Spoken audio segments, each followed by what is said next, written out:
Hi, and thank you for tuning in to today's video. I'm a little bit dressed up today with my fancy big huge jumki earrings and some special jewelry because I was invited onto my friend Kelsey's podcast. I'm so excited that she started a podcast, and yeah, she was interested in talking about personal adornment and the significance of jewelry, and it was just the perfect kind of conversation to have for a jewelry loving, crafty sort of a person like me. So yeah, I'm not going to give away too much about that conversation because I would love for you to check out her video on her channel. I think she said it will be uploaded in about a week. But yeah, we had a really amazing conversation where she shared some qualities based on astrology that have to do with the jewelry people wear and what they're drawn to as far as personal expression and ornamentation is concerned. But yeah, I just wanted to do a little pop-on video before I get into my journal flip through to share with you this book that I just made, and I think this is probably my favorite cover design so far.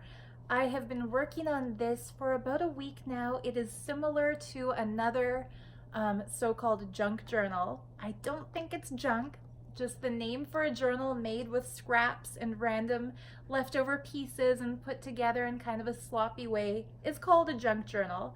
But this one I got a little bit more meticulous with as far as adding the corners and the closure of elastic.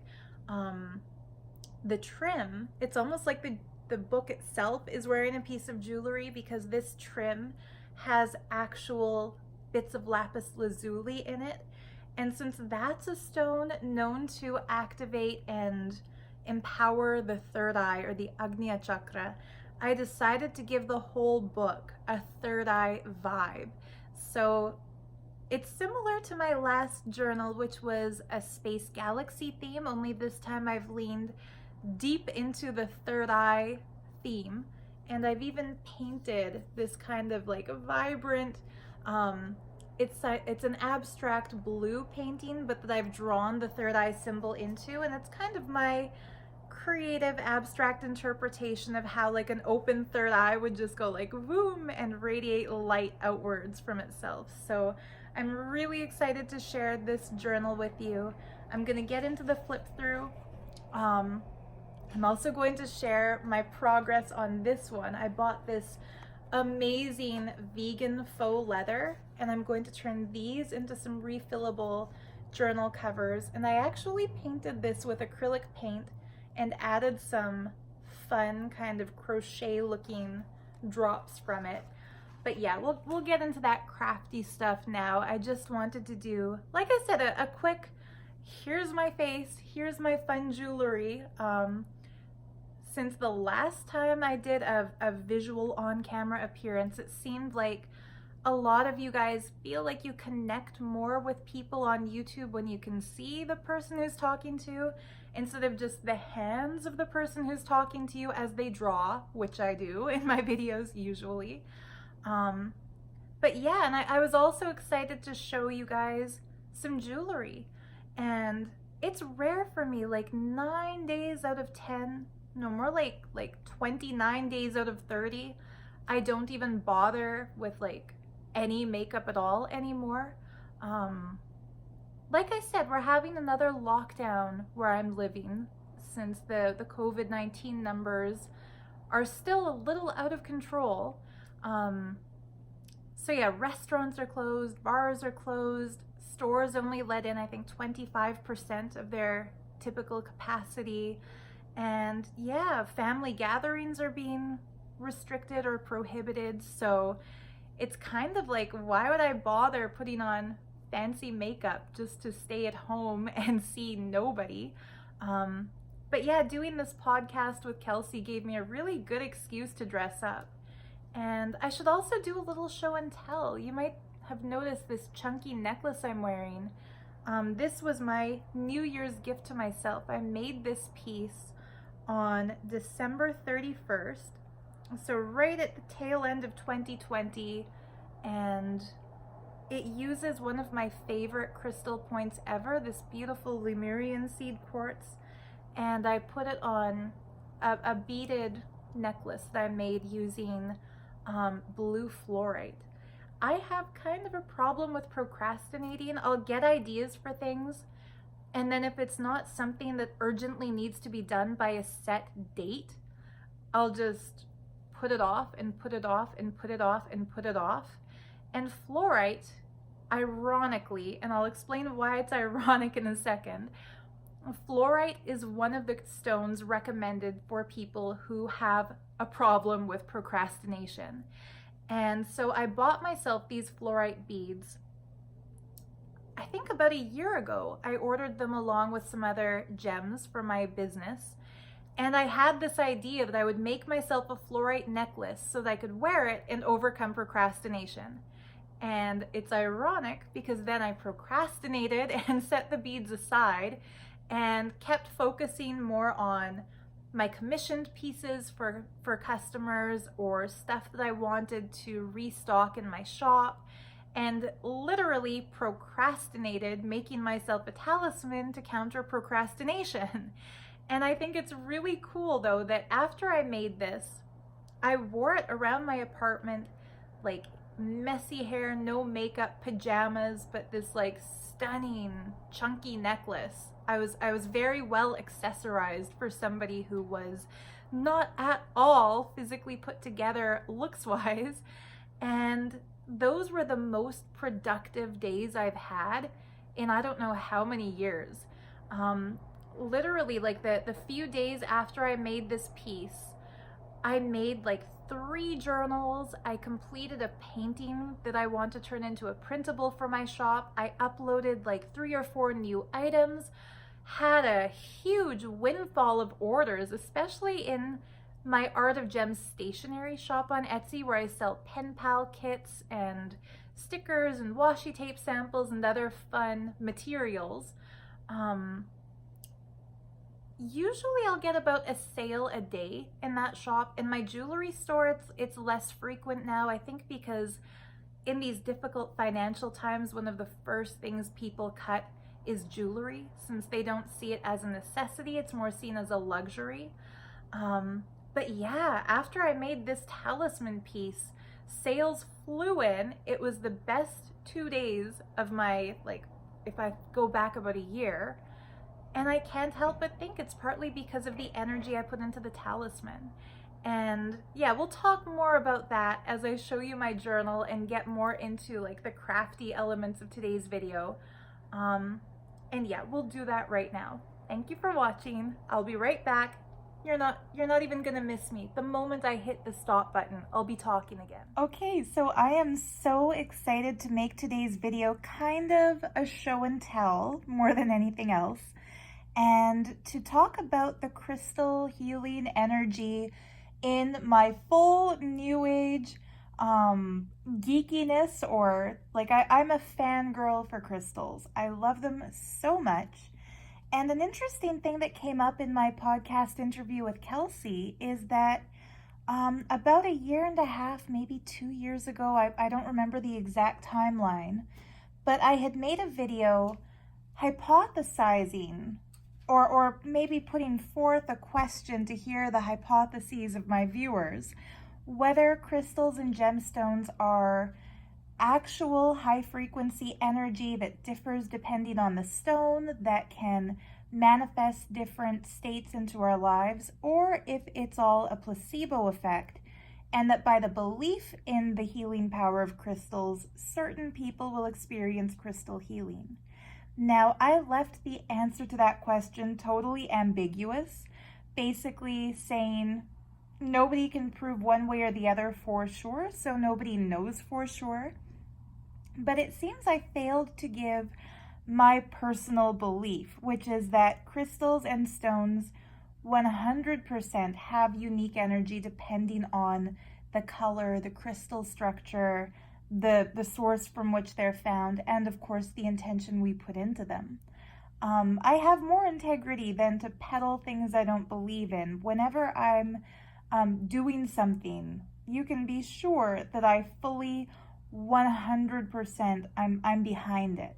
So I don't just sell crystal energy jewelry, I also wear it myself. I mean, you could probably tell that I've got rings on and bracelets on in all of my videos. The only thing that I'm wearing that I didn't deliberately choose to wear is the cat hair that is strewn across all of my clothes right now. It's bad, guys. My cats are shedders. And I'm thinking, like, maybe I need to start including cat hair in the material lists of the things I sell in Etsy, because that stuff gets everywhere. Like, I can clean an area, vacuum the carpet, set down the pieces I'm about to sell, check them over 3 or 4 times to make sure that there's no cat hair on them. And then right as I'm about to seal up the envelope, Oreo or Cleo will come, like, rub their little bodies against what I'm doing, and the entire piece of tape that I'm sealing the package with will be fuzzy. Like, it'll look like a piece of faux fur.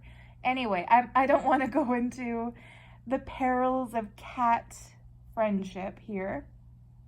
But basically, yeah, whatever, if I'm selling something on Etsy, it's because I personally love that thing and feel that other people out there might also love it or could benefit from it.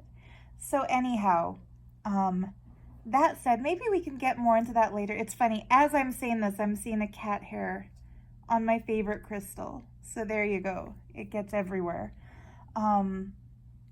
Before I show you the journals that I mentioned in my intro, as you can see, I've laid out like a smorgasbord of crystal and gemstone talismans. When I started my Etsy shop, the main focus was painted scarves, and then it moved into bracelets because I was making a lot of those. But over the last year, I have really felt that creative drive to learn some new techniques and make some things that are different. So just in this past year, sorry, I keep hitting the camera here. But just in the past year, I taught myself how to tie knots, like bead knots for hand beaded malas. So I made this piece, which I was very proud of, with a Sri Chakra pendant, a beaded charm, a beautiful ammonite. I'm not sure if the camera's picking up, but there's ammonite, like that pearlescent stone formed on the back of the shell. And this is sliced so that it shows that perfect growth formation, that perfect pattern here. And of course I added some Lapis Lazuli and turquoise and angelite with the rudrakshas. So what I was saying earlier about how I totally believe crystals and gems have healing energy, I also believe that the energy of the artisan has a powerful impact on the piece created. Like if you buy a piece of jewelry made by somebody in an overseas sweatshop, and like you're getting it at a mass-produced place like the Walmart jewelry aisle or the Shoppers Drug Mart magazine rack that has some earrings next to it, and I'm not saying that those brands use child labor or sweatshop labor. I don't know. I'm just spitballing here, but hypothetically, if you bought a piece of jewelry because it is beautiful, sparkly, trendy, and it looks like it would go with your outfit, but the materials are destructive towards the environment, and the person who made the piece of jewelry hated their job, like felt the obligation to work quickly or get fired, and was driven by fear, then the energy in that jewelry is definitely not going to be something beneficial in your life. And I think a lot of us get caught up in this modern era of purchasing things that we don't need or even want because there's an external influence put on us telling us that we need those things. Like I remember when I was in high school, all of the girls I hung out with were super into Claire's accessories and these particular bangle sets that they were selling at Claire's that were made out of It looked like little mini inner tubes. They were just these cheap rubber bangles that came in different colors. And everyone would buy a different set and then trade colors with each other or color coordinate the bangles to their outfit. And I remember at that time buying into it as well, getting myself a set of those bangles, because what would I trade with my friends if I didn't have them? But I remember thinking, these things are fucking ugly. Pardon my language. But like, these things are hideous. Like they were so lackluster in the way they looked.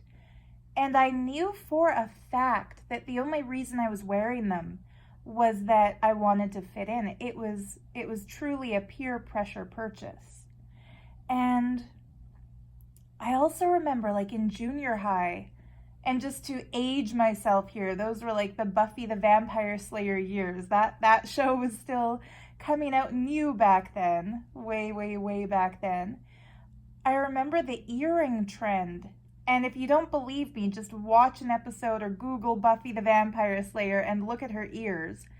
The earring trend were these minuscule, little tiny hoop earrings that had kind of a bally style to them. They were kind of cool in the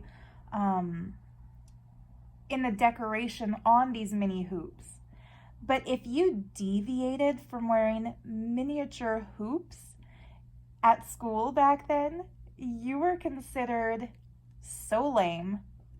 Nobody would have worn dangly earrings at all.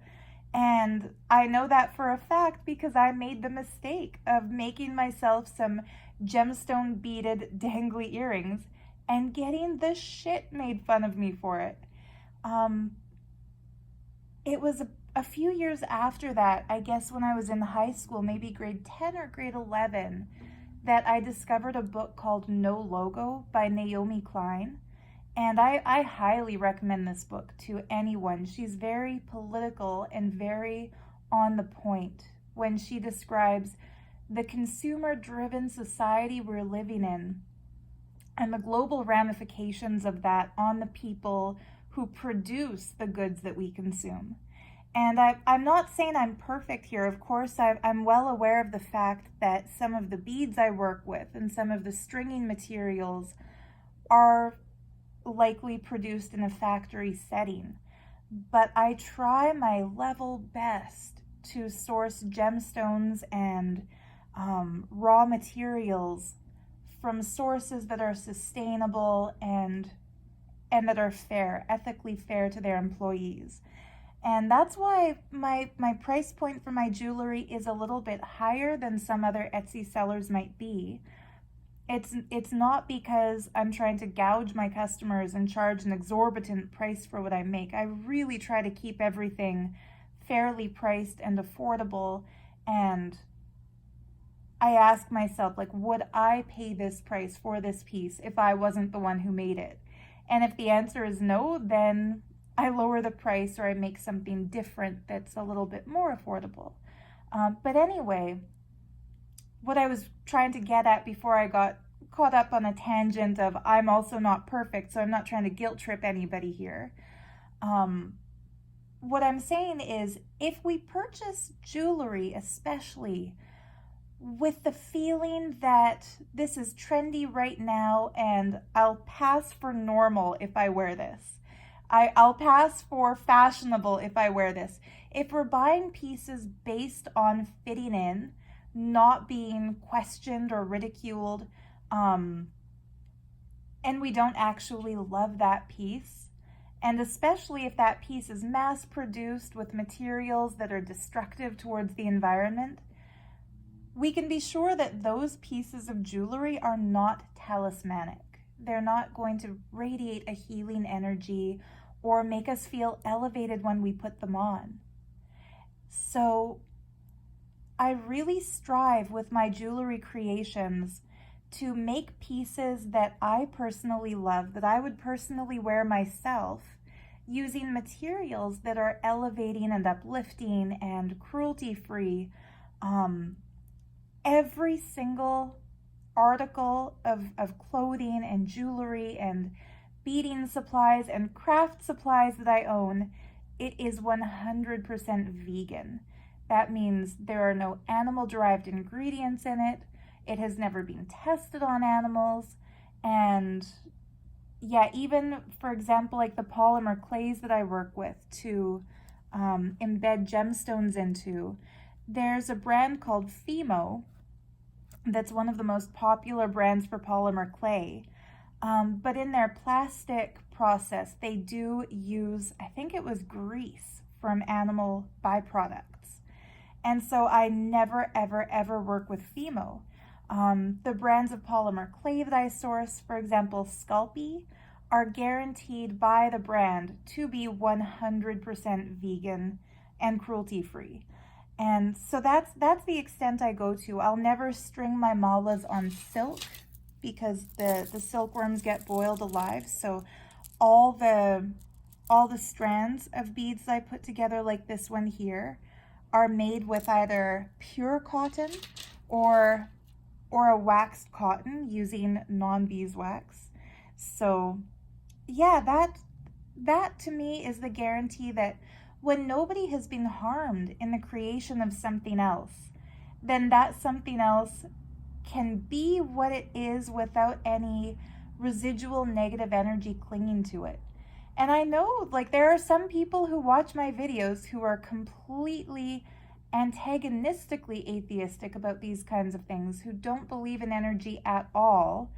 And I could say for about a year there, I was censoring myself to avoid upsetting those people, but I've kind of come around to realize this is my bloody channel. Like, this is a platform I created for myself to share my personal feelings and experiences, and those kinds of people are very, very welcome to unsubscribe and stop watching and go only to the channels that they agree with, because I'm not going to censor my mystical beliefs anymore. I don't even want to call them beliefs, my mystical experiences anymore, because that is the most joyful part of who I am.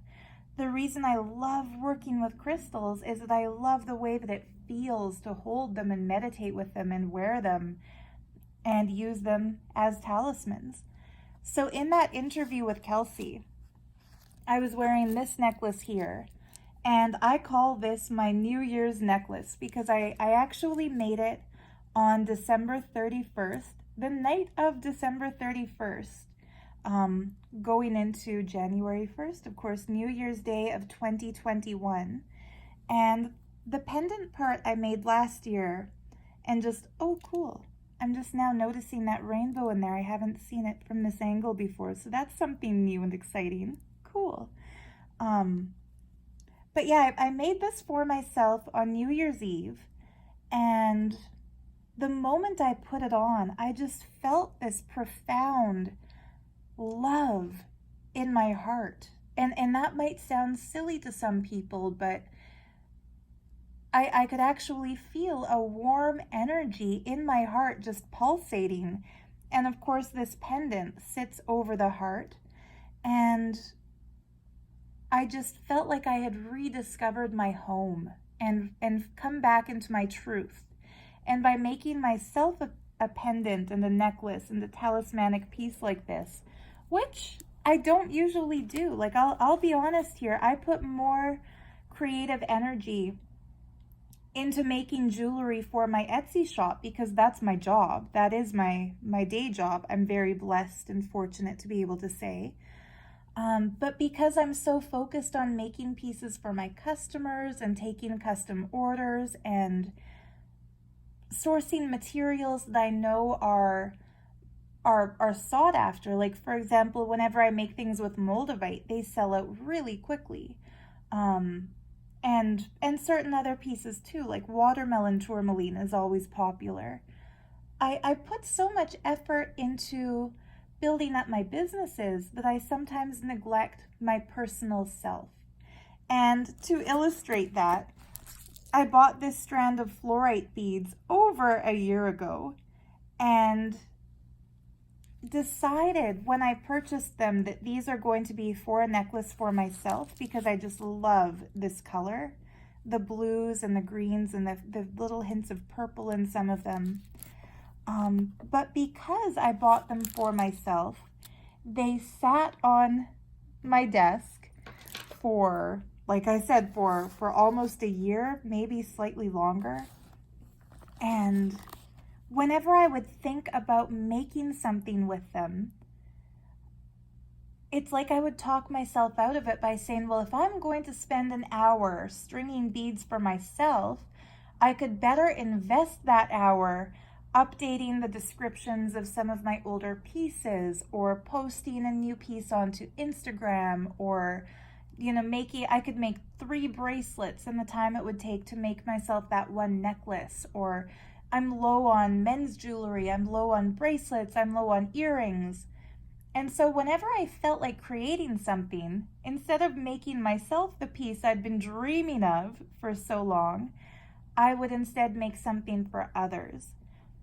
Now, the reason I'm sharing this personal anecdote is that yesterday a lovely lady commented on my Facebook profile picture asking for advice on how to reconnect with herself, how to raise back into her power and reconnect with existence. And so I wrote her a private message and suggested my top 3, which are journaling. I've got all of these things spread out on my journal, and I'm about to show you a couple of journals. Because for me, when I had completely lost myself in the abusive relationship and the cult,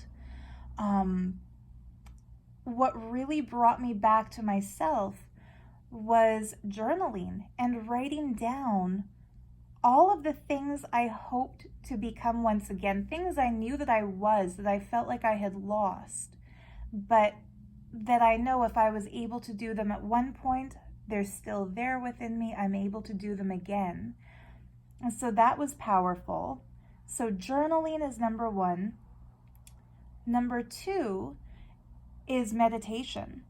And when people are in a low point and feeling shit about themselves, the last thing that they would want to do is sit in total silence by themselves, because that's when all those nagging negative emotions start to surface. And if you feel like a failure and then you sit down to meditate and you believe meditation is the cessation of thoughts, and you're unable to cease your thinking, because the moment you tell yourself to stop thinking, the words stop thinking are a thought, and then that can spiral into the feeling that you can't even meditate successfully.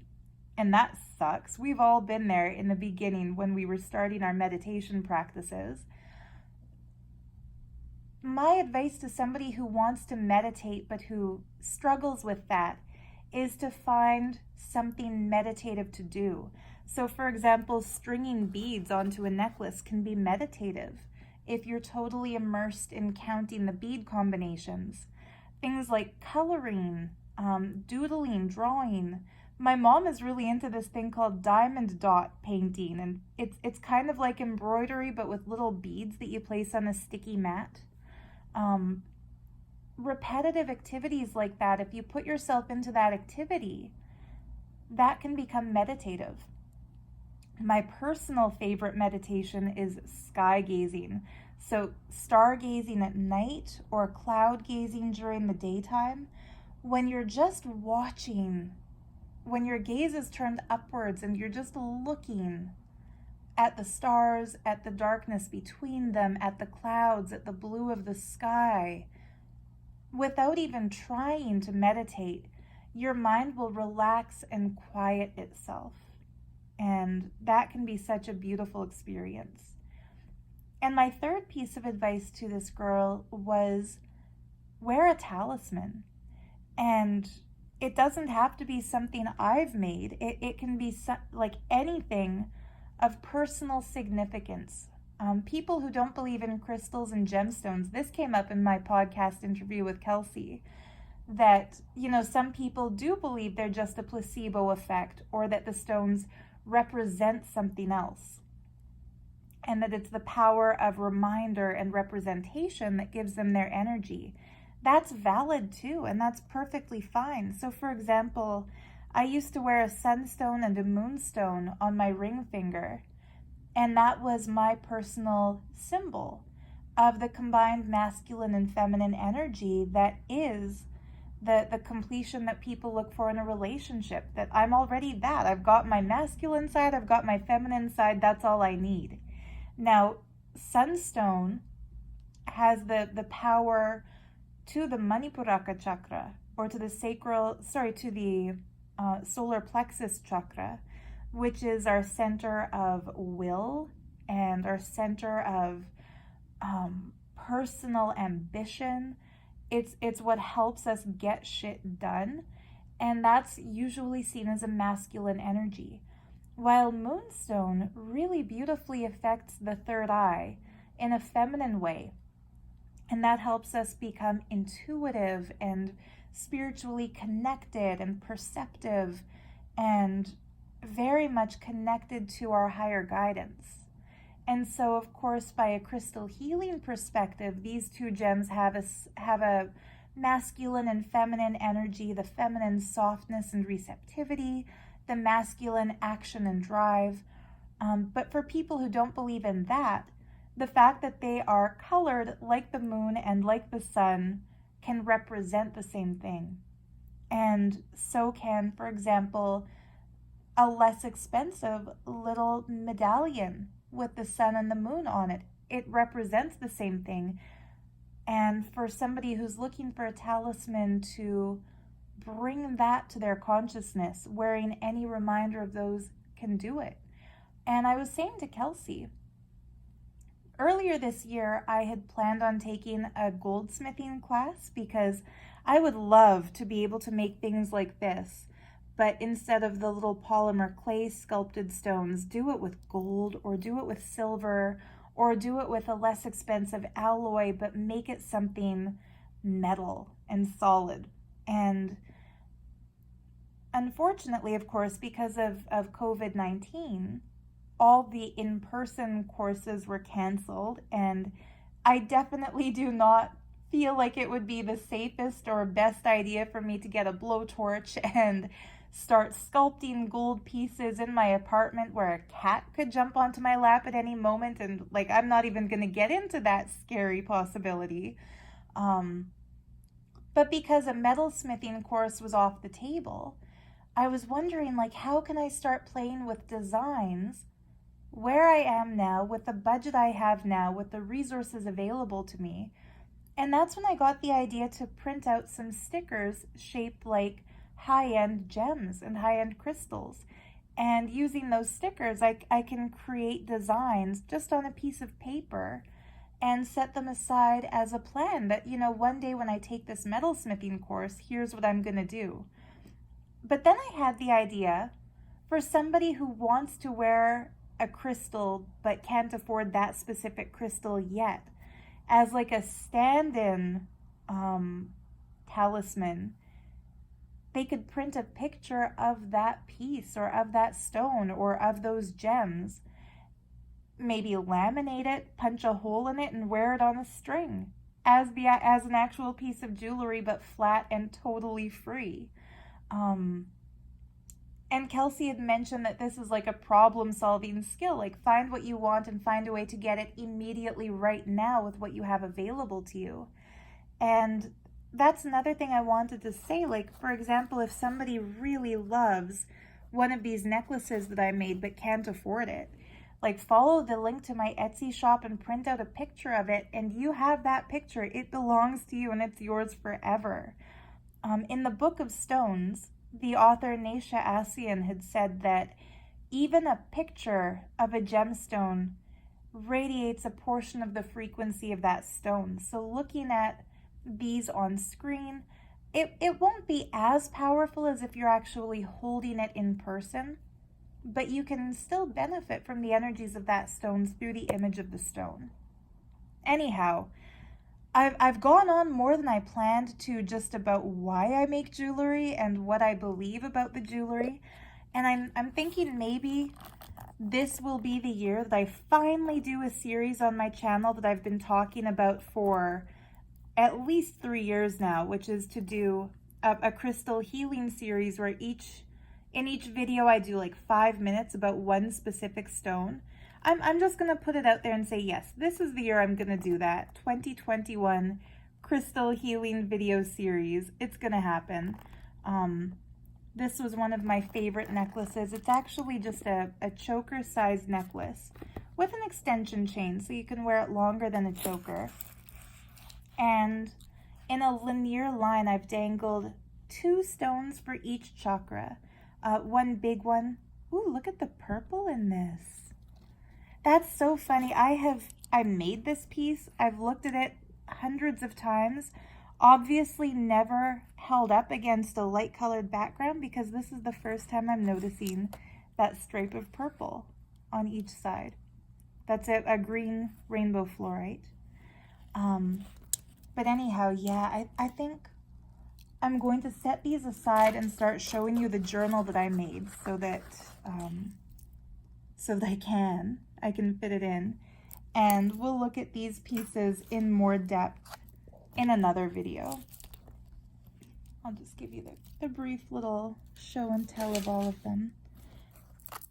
And don't worry, I'm not throwing them aside. They're beads, so they sound like I'm tossing them, but I'm setting them very gently on the table next to me here.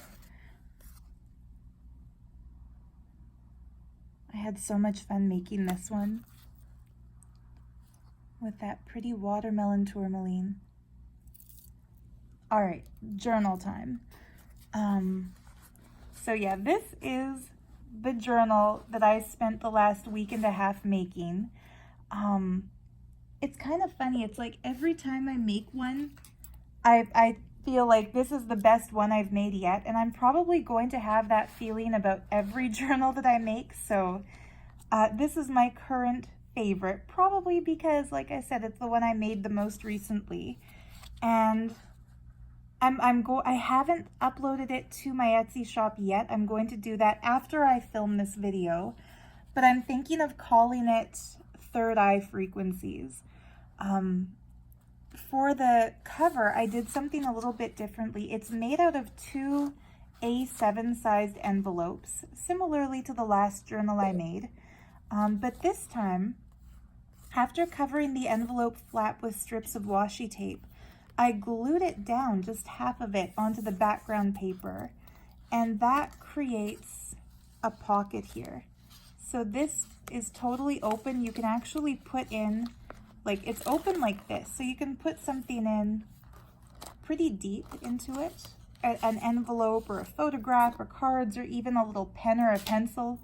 And I've stuck a little talisman right into the journal cover, so that it's removable. It can be used as a bookmark because it's on a paper clip, but it can also be taken off and worn as a pendant. So you kind of get a free piece of jewelry swag with purchase, whoever buys this. And the reason I felt such a strong third eye energy from it, this gorgeous trim, I'm just gonna slip the elastic to the back. This gorgeous trim that I found for it actually has pieces of Lapis Lazuli embedded right into it. And the cat hair is removable. You don't have to keep that on it. Just try to blow that off. I'll have to pick that off screen, I guess. It's too complicated to do right now. But yeah, Lapis Lazuli is one of the stones known as the most powerful catalyst for third eye opening. And so it was kind of impossible for me to use this trim on a journal and not feel that this book will be profoundly third eye stimulating for whoever works in it. And because of that, I decided to do a little third eye inspired painting down here. So I took my little detail brush and my blue paint and my white paint and just had fun making this like explosive looking symbol. It's totally an abstract interpretation of the third eye. But after I painted that symbol, I decided that it would be nice to actually draw the symbol itself, like the official symbol for the third eye as per Sanatana Dharma, which is this beautiful shape. It's a triangle inside a circle with an Om, and then the petals of the, like the opening of a flower, the kind of eye-shaped petals. So that really shows you right there on the cover that this is the Third Eye Journal. The cardstock I used to cover the cover is this stunning picture of the Aurora Borealis against the night sky. And I loved it so much I used it totally unadorned on the back, so that the picture is the focus. And I added these little metal corner protectors this time. People don't usually put hardware on a soft cover journal, but I just couldn't resist. So inside, I'm gonna see if I can, that's better, isn't it? Readjust my camera stand. Cell phone holder. It's a selfie stick balanced between my couch cushions. I am very low tech when it comes to my materials here. That's why it's wobbly. But anyhow, on the inside cover, I used these gorgeous printables made by Priscilla, who has a YouTube channel called Release the Craftin'. And I am low-key obsessed with the books that she makes. They are the most detailed, chunky, bohemian, witchy, amazing junk journals. And yeah, I've binge watched a few of her videos in a row. And yeah, I went to her Etsy shop and I bought this pack. I think this one was called Moon Magic or something. I'll put a link to it in my video description. But what printables are for junk journals, they're basically exactly what they sound like. They are designs that you can print at home, and when you fold them in half, they create two pieces or two images that you can make into your own junk journals. So she's done a beautiful job designing this. I chose this piece to be the first page because it has this beautiful little card tucked into these roses with the moon. The color is on theme for my third eye design. And this little card tucked in here, I think, is just the perfect place to write your name or the date or the intention you're setting by keeping this journal. And yeah, that just made the right presentation. And after I bought this set and printed them out and started working with them, I noticed that she put these gorgeous jewelry elements in her design. And that for me was just so damn perfect when I put this down as the first page of the book. And my whole ambition in creating this little journal was to marry my two passions, which are jewelry and talismans, with journaling and keeping personal records of your emotions and your goals and your gratitudes and the stuff that you've set for yourself. So when I realized that the very paper I printed out and chose to use literally has talismanic jewelry embedded into it, and that was after I decided to use some of my printable crystals and a piece of jewelry in it, it was just one of those synchronicities that lets me know things are good in the universe. Anyhow, yeah, the cover, the inside cover, I kept fairly simple. I just covered the pocket flap from this envelope with a piece of cardstock that has this gorgeous cloudy sky. And that way, both of the meditations I love best, stargazing and cloud gazing, are in there. I personally feel that both of those practices are great for opening the third eye and for your spiritual health. And I put these crystals down because, like I said, even a picture of a crystal has the same kind of energy or radiates the same vibe as the physical stone itself. So Labradorite as the ultimate stone for magic, and this stunning looking blue beryl, which is, it's a sister crystal to Aquamarine. It's just a slightly darker color of that same stone. Have that beautiful third eye crystal healing energy. And I made these into a tuck spot. So what that means is I glued it down just around the outer edge So it's kind of like a half pocket. You can slide things into it. I've put a couple of oracle cards, and these ones I did look at. Unlike the last book that I did a flip through of was purchased by the lovely Laurence, and I still don't know what the 3 oracle cards were that she got in her book, because I spontaneously decided to include them in the journal while I was making the flip through. And I just had this powerful feeling that it was a message for her, not for me, not for my other viewers, not for anybody else, but it was her reading. So Laurence, if you're watching this video, my curiosity is at a peak. So when your journal arrives, if you're comfortable sharing, just send me a message, either in Instagram if you want to keep it private, or like comment on this video, and if you want to share it with everyone, and let us know what your cards were and if they had a personal significance to you, because like I said, I'm very curious, but also very respectful of your privacy, so I didn't peek. These ones I already did peek because I pulled them out, and as I stuck them into the journal pocket, I had this feeling that there is some wisdom here that's applicable to all of us. And I decided at that time I'm going to share it in this video. So I did a little 2-card pull for everyone watching this. From the Moonology deck, the card is the Gibbous Moon, and it says you're very close to achieving your goal.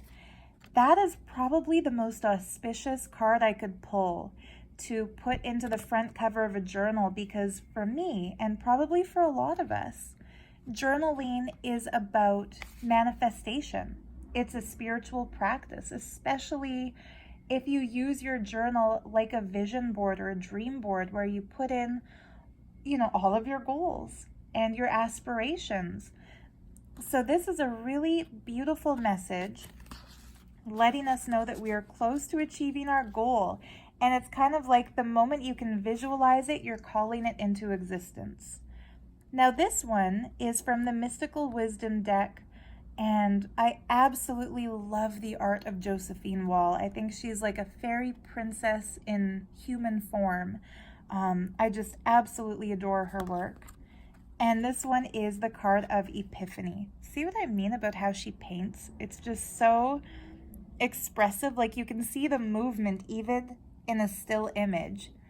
And the message on this one is Epiphany, seek clarity.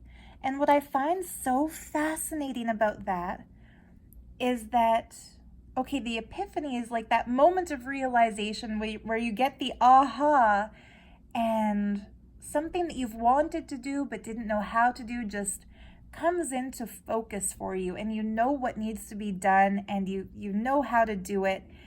It's that joyful, exuberant instant where the manifestation is realized.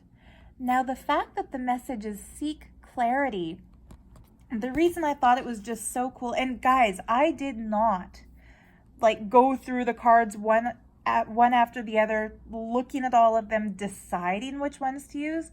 I took the decks, shuffled them a bit, and did a blind pull. So I randomly selected these cards, not looking at the front, just looking at the back where they all look the same.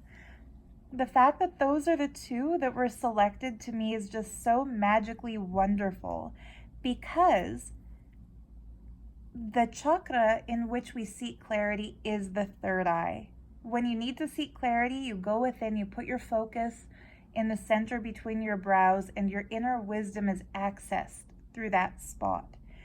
So again, I thought it was so synchronous that of all the cards I could choose to go into a 3rd eye journal, it's the Seek Clarity card. And what that tells me is that when we tune into the 3rd eye, when you start putting your attention into that sacred center, the clarity will be found and you'll have the epiphany. It's kind of like the key to unlock the goal that you're very close to achieving is by tuning into that 3rd eye energy. So I think it's also really cool when the 2 cards you pull are related to each other, like you're close to achieving your goal. epiphany. It's like you're on the verge of epiphany, just seek clarity. You're close to achieving your goal. It'll be done. I just love that. Okay, enough talk about the front cover, except that in this pocket, I put this vintage envelope that I bought from an Etsy shop in France. I've mentioned this, oops, I'm trying to do this without tearing the paper. It's very delicate though. And there's more cat hair stuck to my stuff. So yeah, I bought a pack of vintage envelopes from France because I think they're just so cool. Like the texture of this paper is totally different from the texture of the cards or the cardstock or my printer paper. It has that like crispy feeling to it. So if you're the kind of person who's tactile and you love touching paper, this is like the little treat in the journal for you. It's not actually an envelope from France. It's from the Congo. And it was obviously sent to somebody in France. Because it didn't really have a spacey or a third eye feel to it, I stamped it with the phases of the moon, just to tie it into the theme of the book. And it's addressed to Monsieur Manufacture Loup-et-Cie. And like Loup-et-Cie, the French word loup actually means wolf. And it just so happened I had this cool spacey washi tape that actually has multiple animals with like a celestial background. So I cut out the image of a wolf from that tape and stuck it to the envelope because I'm a matchy-matchy kind of girl. So if it says Wolf and Company, I will put a wolf on it. And in this envelope, I put the Lunar Calendar for 2021. I printed this from, this was a free gift with purchase of some other printables that I bought from an Etsy shop that was recommended in one of Release the Craftin' videos. I asked her where did she get that, and she was gracious enough to reply to my comment, even though if I had just bloody looked in her video description, there was also a link there. So anyhow, I bought some cool printables I'll show you later in the book. This was a free gift with purchase, and I loved it. And of course, it only applies to this year. But for this entire year, you can track the new moon, first quarter, full moon, last quarter, and every moon in between. So if you're ever wondering, like, when is the next full moon? Or if you want to start a garden and you know the best time to plant is a certain point within the lunar cycle, but you just kind of lost track of where the moon is, you can consult your reference. So for example, today is the 16th. That means we are well past the first quarter on the way to a full moon. And the full moon will happen on the 28th. So that's pretty neat. And on the back of this, I created a spot for journaling just by sticking down some grid paper. I have these cool reinforcers with stars on them, so I reinforced the whole with that. And as a little gift, I included some sticky notes that are little tiny moons. So you can take these out. I think I put 3 of each. You can either leave them there on this card if you choose to, or you can use them in your journal or as bookmarks in other books, or give them to friends, or use them as stickers, whatever you want to do. Whoever buys this, they'll be yours to play with. And then I kept the decorations in this book fairly plain because I think I overdid it with some of my junk journals. I'm just getting into this, and it's important to know that whoever buys it as a journal. So there's plenty of room to write and draw. I made this cool little origami envelope with mandala paper. I left it empty so you can put whatever you want into it, and just stuck it down with a paper clip onto this page. So that can be removed. You can fill it up with a gift and give it to a friend or whatever. This is what happens when you try to coffee dye an image that you've printed with an inkjet printer. And I quite loved the color tones that came through. So the black became white, the blues became pink, and the greens became like a purpley color on the reverse side. And there's like an opposite print image. That inspired me to use a piece of my Japanese stationery paper that's got this really cool rainy day scene. I wasn't going to use this stationery in junk journals. I actually bought that for my pen pal letters, but I couldn't resist adding it in because the colors are just so perfectly matched. Then these pages I left pretty blank just for journaling. The dot grid, I put a little pocket down here and put my business cards into there. But of course, you can take those out and add whatever you want. Put this little constellation sticker behind it just for fun. This card shows one of my watercolor paintings. It is probably my favorite painting I've ever painted because it has this celestial sort of feeling. It was purely a happy accident that when I finished working on this, I saw this green reaching upwards and this pinkish color reaching downwards with this like golden spiral in the middle. And it reminded me of that famous painting on the chapel in Rome. What's it called? The Sistine Chapel, duh. Where it shows like humanity reaching up and God reaching down and their little fingertips are touching. Now, I'm not at all of the Christian or Catholic persuasion, but I do love the saying, as above, so below, which is not, of course, Christian in origin. It's more alchemical. But I love the symbology of that painting. Anyway, and then on the back, there's one of my black and white drawings. So whoever gets this gets my business cards, and they can do with them what they will. More printed pages left fairly blank. I decorated them with some offcuts from when I was trimming the paper for the cover. I kind of try to keep everything and use it because I don't like wastage. I made another little tuck spot using another crystal that I printed out on cardstock. And here's another picture made by Priscilla, the sun. And on the reverse side, I put this awesome alchemical table of symbols.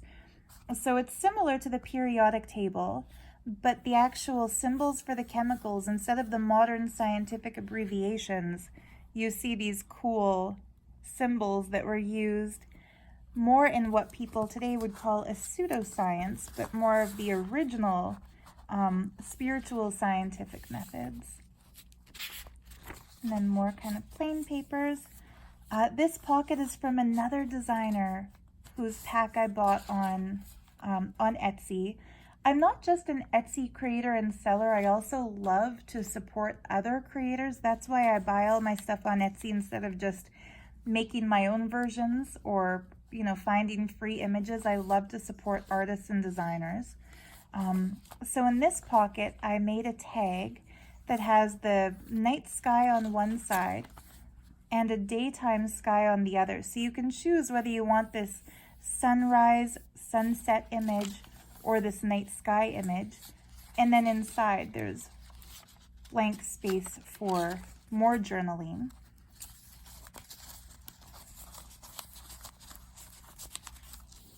And on this side, I put just a printout. This is a strip of one of the printables in my Etsy shop that I made.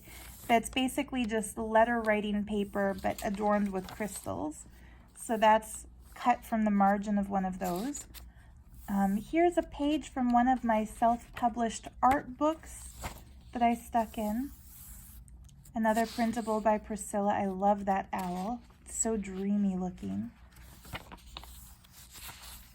And some more blank spot. Like I said, I tried to leave a lot of blank space in this one so it can be an actual journal. This is one of my all-time favorite origami papers. It has that really traditional, authentic Japanese flair to it. Some tracing paper.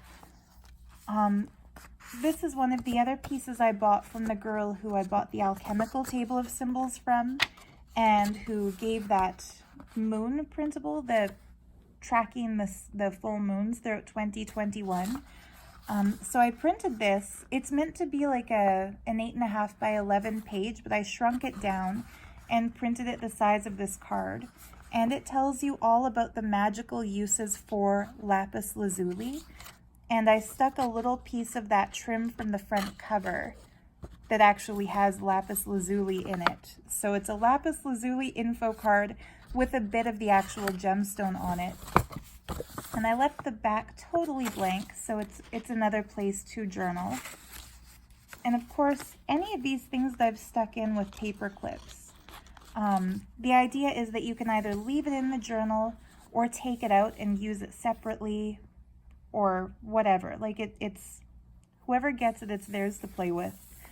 I made this printable myself. It's just a bunch of crystals, and I love this. This piece in Priscilla's kit reminded me of Trataka meditation, which is a Vedic practice of finding a focal point on the horizon. Like right now, if you look straight ahead, whatever is the center of your vision, just holding that spot and just gazing at it.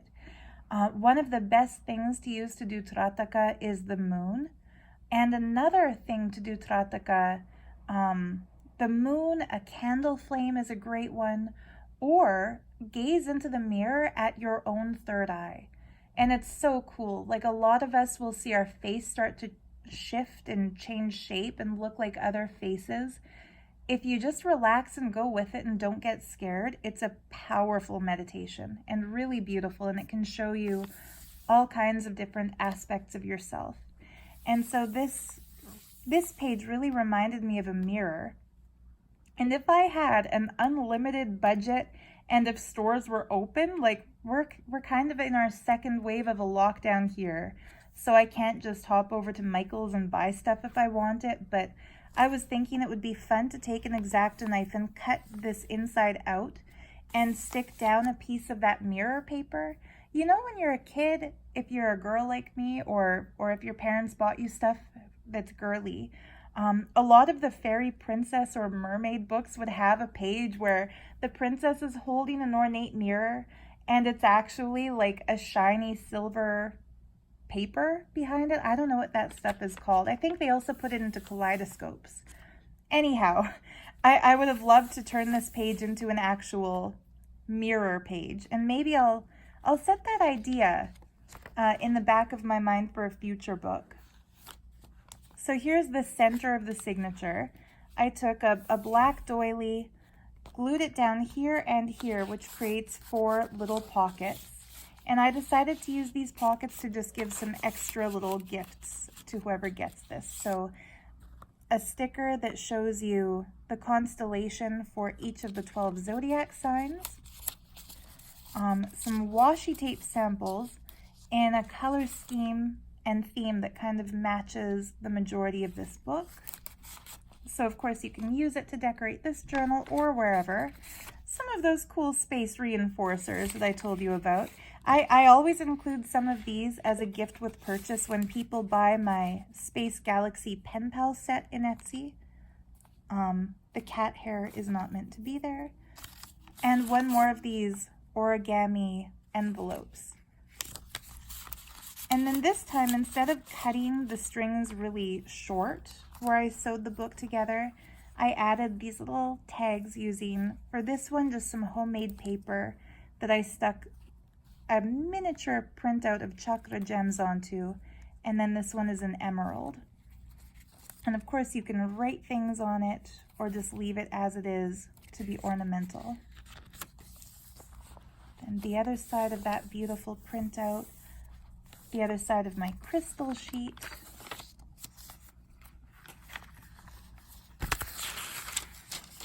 Tracing paper. And then of course you just get the other side of all the pages I flipped through in the front part. And I tried to leave as much as I could blank and unadorned, so whoever gets it has plenty of space to write in it. Previously there was a card with the sun on it. Here's the matching card with the moon. And on this we have another alchemical chart, only it's showing all the zodiac astrological signs. And I think that was just really cool too. It makes a great reference for somebody like me who is just now at at the age of 36, I am just now deciding to start learning about astrology. And so it's nice to have a cheat sheet to be able to see what all the symbols are for the different signs, because a lot of the time, if you're reading a book or a guide about astrology, it will use the signs on a chart. And if you don't know those signs yet, it's like learning a whole new language. It's good to have a reference. And I did all of these doodles on this side because I made two mistakes with this page. One, I printed it upside down, and another, I didn't print it all the way to the edge, so I didn't like having that white strip, and that's why I kind of drew over it. This one I just left, so whoever gets it can draw over that one if they want to. More blank pages. There's the other half of that Japanese stationery. This one I added a cool space crystal image to. Here's some of that feather washi tape, like the gift page. And then we're at the back of the book. I'll pick this cat hair off as I talk. So yeah, on the back page, I created, well, I decorated the pocket that was already there because this was made out of an envelope with this amazing gold leaf trim and another astrology information piece from that printable shop. This was the offcut, like a leftover from the stunning paper that I used on the cover. I just added this moon sticker. It was funny, as I was watching one of Priscilla's videos about a gorgeous book she made called Stargazer, I noticed that we had a lot of the same materials. Like, she also had this sticker pack, and I think she had also bought printables from this girl's shop that I've had for a while. This was the first printable set that I bought. And so it's kind of funny when you find another crafter on YouTube and you really love their style, and then as you watch, you realize you love it so much because it's also kind of your style. Like, you've got the same supplies. Anyhow, this piece folds up and you can journal on it. I just taped a couple of pretty pages to it, but those can be removed because it is washi tape. Yeah, and then that's the end of the book. So I hope you had fun. It's been a long video, but I hope you enjoyed hearing about this journal and seeing the process, or kind of hearing about my creative inspirations. As I was going with it, I realized that one of the things I want to make for my Etsy shop, and I've got two shops, just if you're new here, you might not know this. So pieces like these jewelry talismans that I make, those are in a shop I have called The Art of Gems. And then junk journals and craft supplies and stuff like that are found in another shop called Art of Gems Stationery.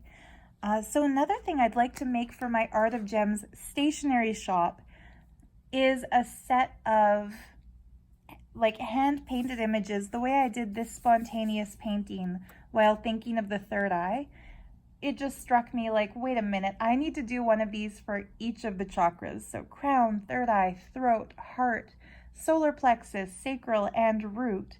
So you can expect to see that sometime in the future. And yeah, and I'd of course like to start designing my own printables for junk journals, but for now I think my main focus has to be jewelry, because I was neglecting my jewelry store while building up my stationery shop. And yeah, it's time to, I guess, balance and blend, and maybe do some more videos about the energy of stones, because that's something I've been talking about for years, and it's about time I make good on that talk. So yeah, thank you for watching. Laurence, if you're watching this and you haven't gotten your journal yet, I did include a printout of the moon phases for 2021 for you too. So there's a little, if you're watching this and you also loved that as much as I did, as soon as I bought that printable set, I think it was the day you ordered your journal, that day I printed out 4. One for you, one for me, one for my mom, and one for this book. So yeah, you're getting one, don't worry. But yeah, everyone, thank you for watching. Deb, if you're watching this, thank you again for these gorgeous rings you sent me with the Happy Mail of gems last year. I love them so much because they both fit my ring finger. I've been wearing this one like a midi ring, and it's the only ring I've ever had that I can wear it here on that middle part of my finger and it's not loose and it doesn't fall off, and I can still do stuff without losing it. So I think that is just so cool. But yeah, thank you for everyone who watched. It's a long video. I appreciate you giving me this time out of your life to connect and to look at some crafts I've been working on. Please let me know what you think about all of this in the comments below. If you're excited about this crystal information video, maybe leave me a comment with a crystal suggestion or a gemstone request so I can start. I'll use my journal here. I can start making a list of all the stones to include in that playlist. And yeah, if you're interested in purchasing this book, I will be listing it today, the same day that I film this video. So I'll put a link for that in my description. I'll put a link to all of my jewelry pieces, including this necklace that is still available. I also made this one on December 31st, so the same day I made my own New Year's necklace. This is like my shop New Year's necklace. And it has chrysocolla, the double terminated Lemurian seed quartz, Herkimer diamonds, aquamarine. I'm just in awe of this. I know I showed you this in my last video too, but can you believe how blue these aquamarines are? This is not heat treated. It is 100% natural aquamarine. And it was hard for me to make this into a piece to sell because the crystal hoarder in me wanted to keep them forever because I just love that shade of blue. But no, I made them for the shop. I love the necklace I made for myself just as much, don't worry. But yeah, and the Larimar for that powerful goddess energy. Anyhow, I'll put the link to the jewelry shop and to the stationery shop in the description. Full disclosure, the washi tape on the cover, as you can see me playing with here, did bubble a bit in the middle. If you're the kind of person who gets really bothered by stuff like that, I'm really sorry. Like, you might not want this book because it's there and it'll bother you. I've tried flattening it out with my plastic folder. I've tried pushing them down. It's like unpoppable bubble wrap. And if you've ever, here's another tangent I'm going off on, but if you've ever had a sheet of bubble wrap that you were so excited to pop all the bubbles, and then you started popping and you squish one, but the air in it just goes into the next one, and then you squish that and it goes into this one, and it's like an unpoppable bubble wrap. Fuck, like that's the most annoying thing that I can possibly use as an analogy to describe something I've made, but that's what these are. They're like unpoppable bubble wrap. If you find that kind of thing fun and it doesn't bother you, this journal is for you. If you're like me and that grates on your nerves and you just can't stand it, you might be very annoyed by this. So I'm going to have to hone my washi gluing techniques, maybe switch up and use a different brand of glue, because these are permanently glued down since washi tape is not a strong adhesive. I made sure these were permanent. So yay, it's a permanent bubble. But no, in my future books, I've kind of learned to take more care in gluing down my washi strips. Anyhow, before I ramble on any further, for the billionth time, thank you for watching this video. I look forward to your comments below. Much love and Happy New Year once again.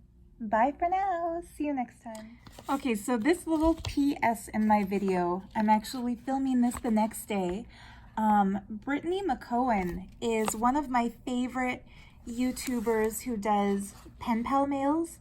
And when I was first getting into pen paling and writing letters, it was her videos along with Yvonne at the Paper Letter blog that really got my creativity pumping and made me really want to do it. So Brittany has launched a challenge on her channel, And I'm sorry that by the time this is uploaded, that challenge will be like maybe 1 day left if you want to submit something. But she challenged her viewers to make a mini mail. And I'm so excited about what I made that I wanted to share it here. All the little tiny booklets that I made for my Etsy shop, Art of Gems Stationery, were inspired by the piece that I made for Brittany's challenge. So what I'm sending her first is this little fluorite paperclip bookmark. That is going to her sister Stacy, who appears in a lot of her YouTube videos.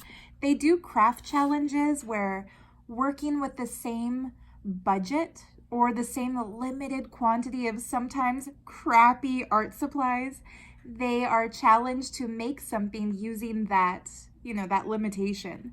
And they'll each make totally creative, beautiful things out of what some might consider trash or just less high quality art supplies. But anyway, this is what I'm making for Brittany herself, what I made, I should say. I made a little origami envelope out of some cool mandala paper that my Uncle Keith gave me for Christmas. And I made a few envelopes like this for my Etsy shop too, just because I love origami and have fun with these. So the letter to Brittany and a bunch of stickers are in here, as well as some sticky notes. They're like Post-it notes, but off-brand, shaped like crystals. And, this isn't exactly the miniest mail as far as a mini mail challenge goes, but this teeny tiny junk journal has some actual mini mail in it. If you love this, I made a few for my shop as well, and I adorned the little flip closure with this beautiful piece from a broken necklace that I had from India. I'm also giving Brittany one of these cool paper clips, so she and her sister get a matching pair. And then inside the mail, here's where it gets actually mini. There's this little tiny envelope that I made out of some cherry blossom paper, and there's a teeny tiny little letter in there explaining the contents of this miniature book. So if you've ever ordered something, or if you've recently ordered something from my Etsy shop, it may have been decorated with some of these stickers that come on a roll like washi tape. So the packaging that those stickers came in was this cardboard with these little tiny gem images on it. So as soon as I received that washi sticker roll, I thought of Brittany because in the past she's done similar mini mail challenges like this one, and I thought that packaging would make the perfect cover for a tiny book. So unfortunately, I've already stapled this pack shut, so I can't really show you the pages of the book, but each one is information about different gemstones. And as you can see sticking out here, there's these little tiny gems. Oh no, it's openable. I totally can show this to you. So inside the book, there's information about different gemstones. And for example, here, where it's about amethyst, I actually made a miniature paper clip with a real tiny amethyst on it. And I'm going to make some of these for my shop too, but with sturdier actual paper clips. Like these tiny paper clips I made out of copper wire. They're a little flimsy, so I wouldn't recommend actually using them to hold anything together. But for the purpose of a mini mail challenge, here we've got serpentine with an actual little tiny serpentine gem. I had so much fun making this. Obviously, I used a lot of the stickers from my own Etsy shop, like my own little designs. And like I said, yeah, these printouts, each one has a tiny, tiny paper clip. I might have to struggle with this off camera to get everything back in place. Like I said, they're not really the most functional little tiny objects. They're more just for the fun of seeing how mini I could go with what I made. But anyway, that little tiny book is my submission to her mini mail challenge, as is this tiny little envelope with a letter explaining the contents of that mini book. And then I made these miniature washi tape samples, and I had fun. They were more difficult to make than I thought they would be because I wanted the two little tiny tags I wrapped the washi tape around to be identical. So I cut those out of cardstock, and then I made another little miniature envelope out of, this was actually a scrap piece of packaging that I received some craft supplies in once. So as I've mentioned in other recent videos, I'm to the point that I don't throw anything in the garbage. If I can repurpose it and reuse it to make it into something, I think that's just more environmentally responsible. So yeah, so I made this little miniature envelope, stuffed it with tiny little crystal stickers that I cut out, like the ones that are decorating it.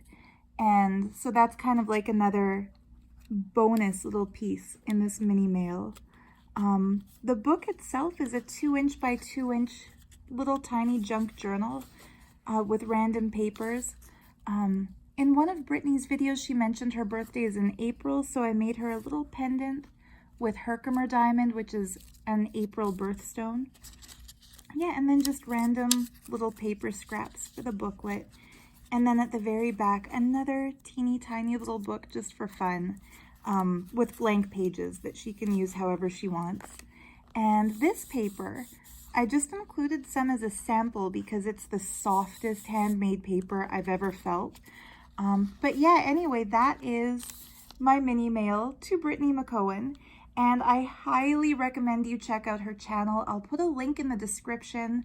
If you're super ambitious and you want to make a mini mail in the next like 24 hours, I think it's still open for submissions. So check that out if you're interested, and we'll see you in the next video. Bye.